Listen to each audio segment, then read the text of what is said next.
Dan pandemi adalah satu jalan untuk menyiapkan semua platformnya. Karena mereka berharap populasi manusia hanya sedikit nanti. 7,5 miliar mereka akan reduksi dan direduksi menjadi 500 juta saja.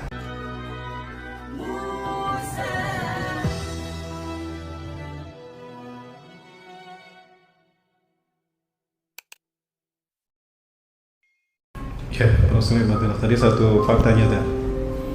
Jadi apa yang disampaikan oleh Rasulullah SAW ini mesti kita yakini. Selama dia hadisnya sahih dan tidak ditemukan hadis-hadis yang mendhaifkannya dan hadis itu lebih kuat.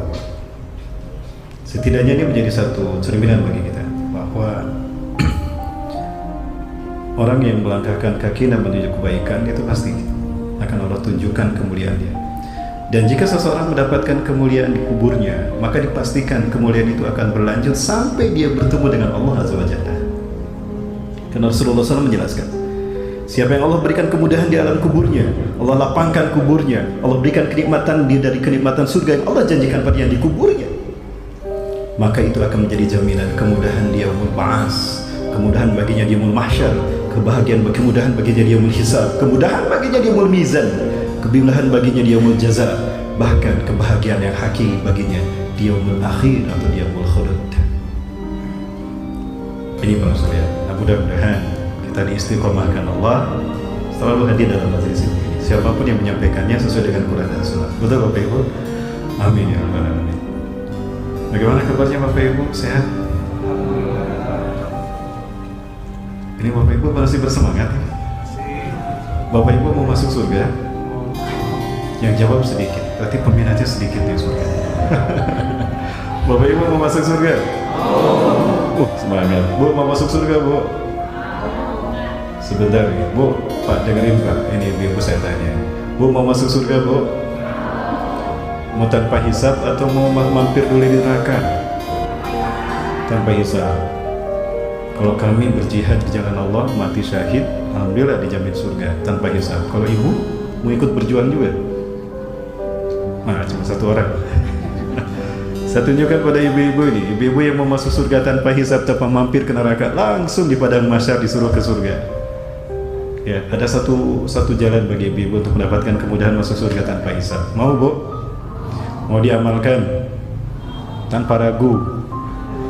Pak dengerin Pak, tanpa ragu ya. Halo. Ada Bu? Sabar. Sabar. Jika benar-benar dilaksanakan sesuai dengan makna yang Allah ajarkan pada kita melalui Rasulullah SAW, itu akan membuahkan pelakunya masuk surga tanpa hisab. Rasulullah SAW menjelaskan dalam satu hadisnya, yusyarun nasu fil mahsyari khamsina alf sanah. Manusia nanti digiring di padang mahsyar selama 50.000 tahun. Dalam keadaan apa? Hufatan, tanpa alas kaki. Berapapun banyaknya alas kaki yang kita punya, semuanya nggak sampai ke alam mahsyar. Bu, punya berapa alas kaki Bu di rumah Bu? 5. Masya Allah, 5 ya. Apa aja Bu mereknya Bu? 1. Swallow. Yang kedua Rindi, ketiga Bata, keempat Edward Forer, yang keenam di akhirat nanti kita sama alas kakinya, bukan Nickerman, bukan Weidenman, tapi Nyekerman, gitu ya. Uratan telanjang bulat tanpa alas kaki. Ketika Rasulullah menyebutkan kita telanjang tanpa alas kaki, Siti Aisyah tersenyum, padahal sejak awal menangis tuh karena mendengar dahsyatnya cerita hari kiamat. Rasul cerita panjang tentang perjalanan menuju hari kiamat, menuju perjumpaan dengan Allah, sampai Siti Aisyah menangis. Begitu Rasulullah sebutkan nanti di padang mahsyar kita dibangkitkan, dikumpulkan dalam keadaan telanjang bulat. Siti Aisyah bertanya, ya Rasulullah, hakan biduni libas? Betul kayak Rasulullah kita dikumpul tanpa pakaian? Hayang bala, hakan biduni libas, tanpa pakaian. Idan ar-rijal wan nisa yanzuru ba'dhum ba'dan. Ya Rasulullah, nanti laki-laki sama perempuan saling lihat. Punya kamu besar? Apakah seperti itu? Tidak. Rasulullah membacakan surat Al-Qiyamah. wujuhun yawmaidin nadhirah ila rabbiha nadhirah. Semua wajah semuanya menghadap ke depan kepada Tuhannya mereka memandang. La tazkuru nafsan siwa ila nafsa. Tidak ada seorang pun yang ingat kepada siapapun. Setiap manusia akan lupa pada kenikmatan hidup di dunia. Dia lupa pada anaknya, lupa pada istrinya, bahkan lupa kepada siapapun yang dicintainya. Yang diingat manusia saat itu hanya satu, aina makani fil akhirah, di mana tempatku nanti, di surgakah atau di neraka. Itu. Jadi tidak sempat. Al-amru yaumaidin asyad min ayyuhum dzalik ya Aisyah. Perkara pada saat itu dahsyat, manusia tidak akan sempat diri kiri dan kanan. Allahu Akbar. Orang yang mendapatkan kemudahan di kuburnya, dia tidak akan pernah lama. 50.000 tahun bagi para pendosa, bagi orang beriman, sa'atan qalilah, cepat sekali, tidak lama. Dan setelah mereka dibangkitkan telanjang, langsung Allah hijabi mereka. Yang pertama Allah hijabi adalah Nabi Ibrahim alaihi salam. Jadi istiqomah Bapak Ibu ya, menghadiri majelis ilmu. Bu, kembali saya tanya Bu, belum selesai. Lanjut Bu ya, tetap pada komitmennya Bu. Kok jadi tegang begini? Ketika manusia digiring untuk masuk ke hari-hari berikutnya, 50.000 tahun, tiba-tiba ada sekelompok orang yang selonong boy saja. Mereka nggak mau ngantri, langsung maju ke depan menuju surga. Maka para malaikat mencegatnya. Tawakkafu. Aina antum dhahibun? Mau kemana kalian pergi? Berhenti. Apa kalian tidak baca? Dimohon antri di dalam nyelek. Balik lagi sana. Lah. Aina antum dhahibun? Mau kemana kalian? Ya malaikat Allah, nahnu dhahibuna ilal jannah. Kami ingin pergi ke surga kami. Enak aja kalian mau masuk surga. Fima kuntum, emang kalian siapa? Orang ngantri ribuan tahun, kalian senonong baik begitu saja. Siapa kalian? Maka mereka menyatakan, ya malaikat Allah, nahnu sabirun. Wahai malaikat Allah, kami adalah orang-orang yang bersabar. Gampang orang ngomong sabar. Pak Sobirin aja belum tentu sabar. Ada Pak Sobirin sini? Ada. Maaf Pak ya, ini cuma cerita Pak. Firman sabrukum idzan, emang sabar kamu seperti apa? Pede asal kalian mau masuk surga tanpa hisab. Ya malaikat Allah, nahnu sabiruna fi ta'atillah, fi mangshatina wa fi maqrahina, fi yusrina aw fi asrina, lan nankusu ta'atan Allah, ta'atan ila Allah. Kami sabar ketika kami mentaati Allah. Dalam keadaan senang kami taat, dalam keadaan susah kami taat. Kami tidak mengurangi ketaatan kami kepada Allah sesusah apapun kehidupan kami.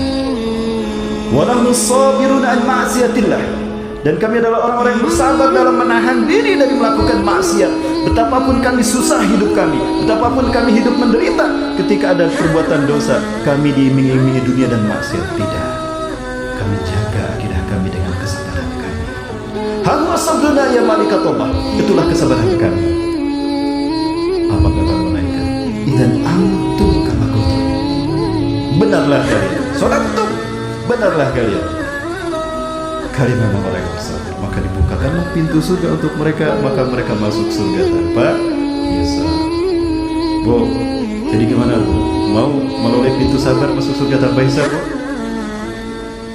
Kalau bapaknya nikah lagi mau sabar?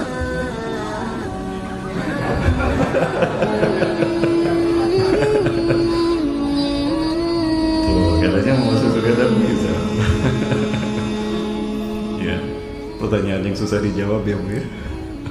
Baik Bapak Ibu dapat ya Allah. Waktu saya sekolah, waktu saya masih kecil, SD waktu itu, saya masih ingat kami selalu suntangan pada nenek kami. Ketika saya mau berangkat sekolah, saya suntangan lalu nenek kami bilang, ayo nak, yang rajin kamu sekolah nak, jangan lupa kamu sholat dan mengaji. Baik deh, berangkat ya nek. Assalamualaikum. Salam. Kakak saya juga sama di belakang mau berangkat kerja. Kakak saya suntangan dan nenek bilang sama kakak saya, ayo nak, ya kerja yang rajin nak, yang giat kamu bekerja. Semoga Allah memberkahimu dan jangan kau lupakan akhirat. Nasihat itu saya kira para mualaf juga sering mendapatkan seperti itu. Betul? Betul ya? Orang tua kita, nenek kita, mereka selalu menasihati. Ya. Betul tidak nasihat itu? Betul ya? Yakin? Sekolah yang rajin jangan lupakan sholat. Kerja yang giat dan rajin jangan lupakan akhirat. Betul. Apakah nasihat itu betul? Yakin? Kita lihat Pak ya. Kita ukur dengan Quran dan hadis. Jangan-jangan ada yang terbalik dari nasihat kita. Coba kita lihat nanti. A'udzubillahi minasyaitonir rajim. Wabtaghi fima atakallahu daral akhirah, dan hendaklah kau cari kebahagiaan hidupmu di alam yang sesungguhnya, akhirat. Cari nak kebahagiaanmu akhiratmu nak. Wala tansa nasibaka minad dunya. Tapi jangan kau lupakan duniamu. Jangan kau lupakan kalau kamu harus sekolah. Jangan lupa kalau kamu harus bekerja. Harusnya begitu nasihatnya. Jadi gimana? Nasihat yang tadi benar apa salah? Kembali. Inilah sebetulnya yang membentuk paradigma hidup kita. Orientasi hidup kita jadi dunia dan dunia. Sehingga akhirat sekedar kita ingat. Padahal akhirat adalah kampung yang sesungguhnya. Betul. Betul Bapak Ibu.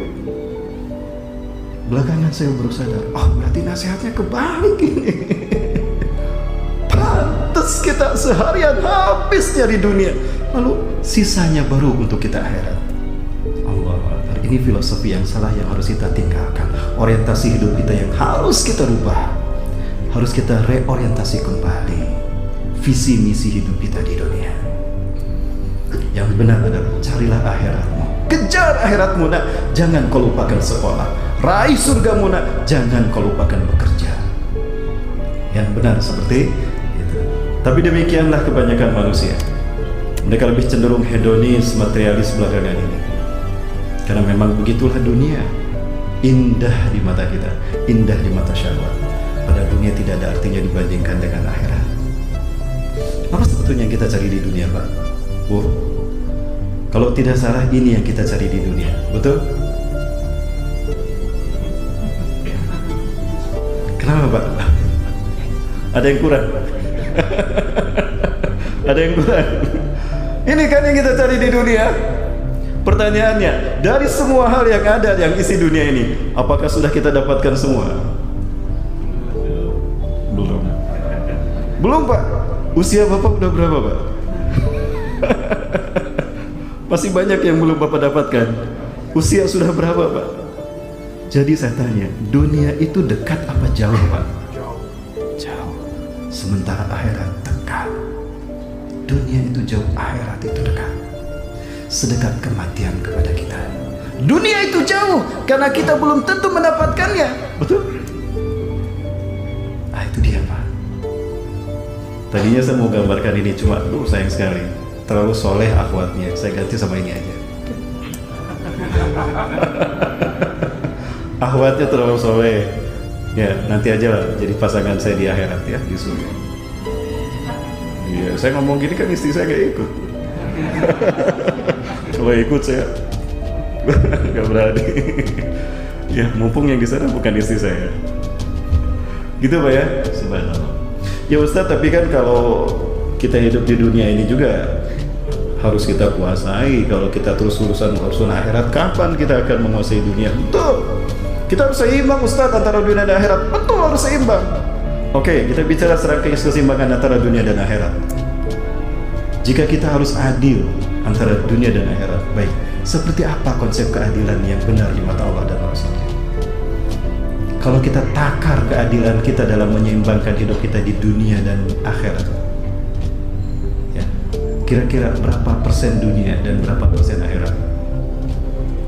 Berapa dunia Pak? Dan berapa persen akhirat? Jangan lupa, dunia sementara, akhirat selamanya. Jadi berapa persen dunia? Gak apa-apa Pak, jangan takut salah. Saya juga pernah salah. Berapa persen akhirat? 50-50? Enggak. Dunia berapa? Nah, akhirat 80%, dunia 20%. Boleh. Bu, berapa persen dunia Bu? 1. Akhirat? Loh, kok bisa begitu? Dari mana Pak? Dunia 1, akhirat 99. Betul Pak. Dunia 1%, akhirat. Dunia cukup 1% saja, akhirat 99%. Inilah konsep keadilan di mata Allah yang menciptakan dunia. Dan inilah wujud keseimbangan antara dunia dan akhirat yang kita lihat dari hidup Rasulullah SAW. Kenapa demikian? Nah, ini dalilnya. Jangan-jangan kajian ini sudah Bapak Ibu dapatkan? Sudah belum Bapak Ibu? Belum?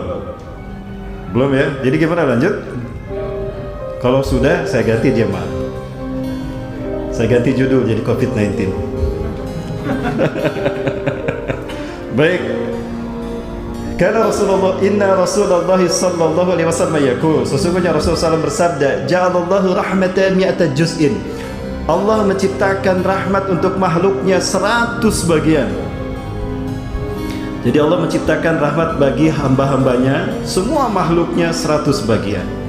Fa'amsaka indahu tis'ata wa tis'ain, maka Allah menahan rahmatnya itu 99 rahmat Allah tahan di sisinya. Ya, ada 99 rahmat yang Allah tahan di sisinya. Maksudnya di akhirat nanti di surga.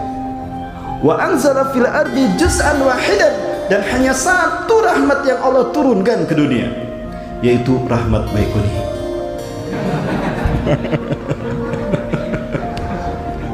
Rahmat Baikuni. Karena cuma ada satu rahmat di sini. Ada rahmat yang lain? Hanya satu rahmat yang Allah turunkan ke bumi ini. Famin dalikal juz'i, maka dengan satu rahmat tadi yatarahamul halku, semua makhluk berkasih sayang. Bapak Ibu, jangan lupa indahnya dunia dengan segala isinya. Itu cuma satu rahmat dari 100 rahmat yang Allah ciptakan. Ya. Jadi yang kita kejar selama ini seumur hidup kita dari pagi sampai malam itu cuma satu rahmat saja. Cuma 1%. Udah gitu dibagi kepada semua makhluk. Berapa jatah manusia? Udah gitu dibagi pada sekian miliar manusia. Berapa jatah Pekanbaru? Makin kecil Bapak Ibu. Itulah dunia. Lalu kenapa kita habiskan waktu kita untuk yang 1%, sementara yang 99% hanya sekedar tidak lupa, hanya sekedar sempat saja atau waktu sisa? Gimana Bapak Ibu sekalian? Baik. Dunia yang kita kejar ternyata tidak berarti dibandingkan dengan akhirat kita. Rasulullah SAW pernah memperbandingkan antara dunia dengan akhirat seperti ini. Wallah, demi Allah, mad dunya fil akhirah, tidaklah dunia dibandingkan dengan akhirat illa masalu ma yaj'alu ahadakum, kecuali melainkan seperti seseorang di antara kalian yaj'alu isba'u fil yami hadhi, memasukkan telunjuknya ke lautan, celup gitu ya. Falyanzur bima tarji, maka perhatikan dengan apa telunjuknya kembali. Air yang nempel di telunjuk itulah dunia dan segala isinya. Air laut yang ada, air yang di lautan itulah akhirat. Allahu Akbar. Bapak Ibu, bagaimana kita menikmati air yang ada dalam telunjuk kita? Adakah kita minum begini? Lok lok lok lok lok lok lok lok lok. Ada? Tidak. Lalu bagaimana kita menikmati air yang ada dalam telunjuk kita? Dijilat kan? Betul? Kok ada rasanya ini? Kok ada rasanya di tangan saya? Ya, terasa tidak Bapak Ibu hanya dengan dijilat? Apakah haus kita hilang hanya dengan menjilat air yang ada dalam telunjuk kita? Tidak. Begitulah dunia. Tidak pernah sampai kepada kata puas. Tidak ada dunia yang bisa memuaskan nafsu manusia. Seindah apapun dunia, tidak akan pernah memuaskan kita. Tapi akhirat lebih dari kata puas. Itu Bapak sekalian mati Allah. Nah, jadi dunia itu jauh sebetulnya, dan akhirat itu dekat, sedekat kematian kepada kita. Karena ketika seseorang mati, maka dia sampai pada akhiratnya. Dunia belum tentu kita dapatkan, apalagi di masa pandemi. Betul? Makin jauh nih gara-gara pandemi dunia kita. Betul? Ya, gara-gara pandemi dunia kita makin jauh. Tapi kematian tidak berubah dengan pandemi. Ada tidaknya COVID-19, ada tidaknya pandemi, kematian tetap akan datang pada waktunya.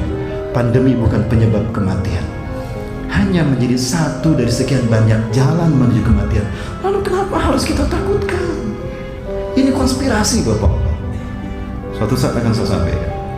Ada sekelompok orang global elit dunia, sebut saja Profesor Klaus Schwab dari Jerman, atau sebut saja George Soros dari Bankir Dunia, banker dunia.